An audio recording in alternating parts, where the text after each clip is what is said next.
শুভ দুপুর বন্ধুরা, দেখো আমি একটা নতুন রেসিপি নিয়ে হাজির।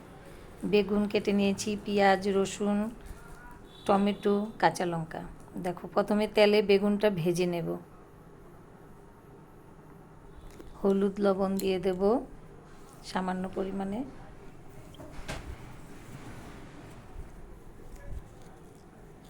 হলুদ লবণ দিয়ে ভালো করে ভেজে নেব। দেখো আমার ভাজা প্রায় হয়ে গেছে, এখন বেগুনগুলো তুলে নেব।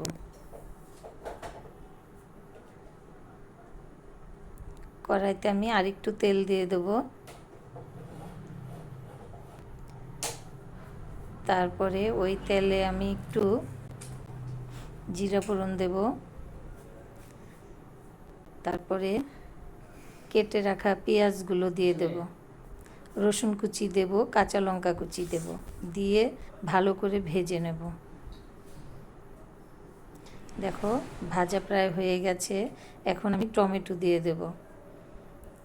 টমেটো দেওয়ার পর আমি একটু লবণ, হলুদ, অল্প একটু লঙ্কার গুঁড়া আর অল্প একটু চিনি দিয়ে সুন্দর করে ভেজে নিয়ে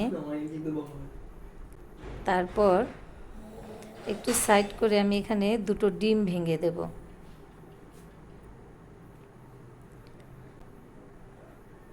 একটু লবণ ছিটিয়ে দেব, দিয়ে ডিমটা সুন্দর ঝুরা করে নেব। তারপরে ওই পেঁয়াজের সাথে খুব ভালো করে ভেজে নেব। ভাজা হয়ে গেলে আমি এখানে বেগুন ভাজাটা দিয়ে দেব। বেগুন ভাজা দেওয়ার পরে দেখো কি সুন্দর লাগছে। তারপরে আমি একটু গরম মশলা বাটা দিয়ে দেব। তারপরে খুব সুন্দর করে নেড়েচেড়ে ভেজে নেব। বন্ধুরা, এই রেসিপিটা তোমাদের যদি ভালো লাগে, বেগুন দিয়ে ডিম ভুনা, তাহলে শেয়ার, কমেন্ট, সাবস্ক্রাইব করে দিও।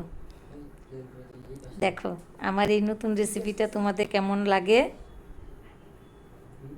বলবে। দেখো প্রায় ভাজা হয়ে গেছে, আমি এখন নামিয়ে নেব। দেখো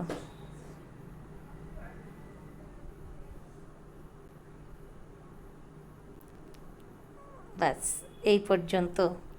দেখা হচ্ছে অন্য কোনো রেসিপি।